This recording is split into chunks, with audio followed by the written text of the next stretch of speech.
புதிய ஏற்பாட்டில் இறை வாக்கினர் நூல் எத்தனை?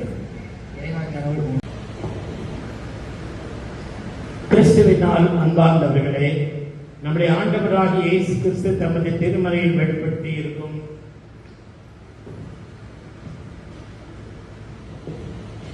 போதகத்தை பற்றி நீங்கள் கற்றதை இப்போது வெளிப்படையாக காட்டினீர்கள்.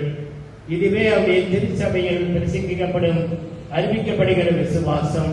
இந்த விசுவாசத்தின் அடிப்படையிலே நீங்கள் திருவொழுக்கு பெற்றீர்கள். நான் இப்போது கடவுளின் முன்னிலையிலும் இந்த சபையார் முன்னிலையிலும் உங்களை கேட்கும் வினாக்களுக்கு நீங்கள் ஒவ்வொருவரும் உண்மையான மனதோடு மறுமொழி சொல்வீர்களாக. பிசாசியும் உலக பற்றியும் தீய ஆசையும் வெறுத்து விட்டு விடுகிறீர்களா? உங்களை படைத்த தந்தை கடவுளின் பேரிலே உங்களை மீட்டு இயேசு கிறிஸ்துவின் பேரிலும் திருச்சபையில் விசுவாசிகளின் உள்ளங்களில் செயலாற்றி உங்களை கடவுளுக்குரிய மக்களாக்கும்படி தூய ஆவியானவரையும் விசுவாசிக்கிறீர்களா? இந்த உங்கள் விசுவாசத்தை அப்போஸ்தல விசுவாச அறிக்கையின் மூலமாக அறிக்கை செய்யுங்கள்.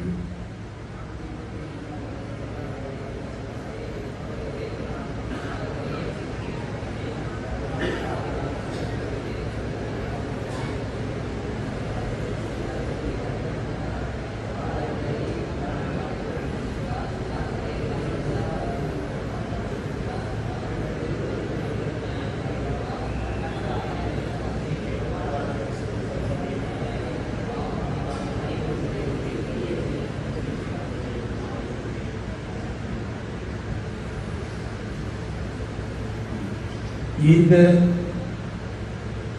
விசுவாசத்தில் உங்கள் வாழ்நாள் முழுவதும் உறுதியாய் நிலை நின்று விசுவாசத்தின் நல்ல போராட்டத்தை போராடி உங்களை முற்றிலும் ஆண்டவருக்கு ஒப்படைக்கவும் விரும்புகிறீர்களா?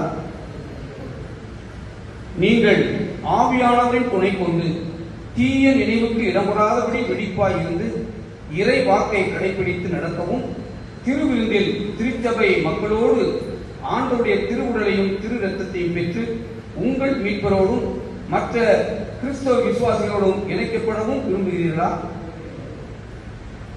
கடவுளின் வார்த்தையை கலப்பின்றி எடுத்துரைத்து திருவருட்சாதனை கிறிஸ்துவின் கட்டளைப்படி சரியாய் வழங்குகிற இந்த உங்கள் தமிழ் சுவிசேஷன் திருச்சபைக்கு இறை வேண்டலாலும் பொருளாலும் துணை நிற்கவும் இத்திருச்சபை நடத்தப்படும் பணிகளில் பங்கு கொள்ளவும் அருட்செய்தியின் பறைசாற்றுவதற்காக உழைக்கவும் வாக்கு கொடுக்கிறீர்களா?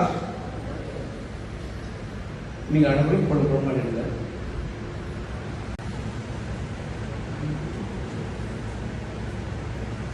ஆண்ட்ரூ ரிச்சர்ட்ஸ், இப்பரிசுத்த திருவிருந்தில் பங்கு பெறும்படி நான் உன்னை பிதா குமாரன் பரிசுத்தாவின் திருப்பெயரால் உன்னை ஆசீர்வதித்து திடப்படுத்துகிறேன்.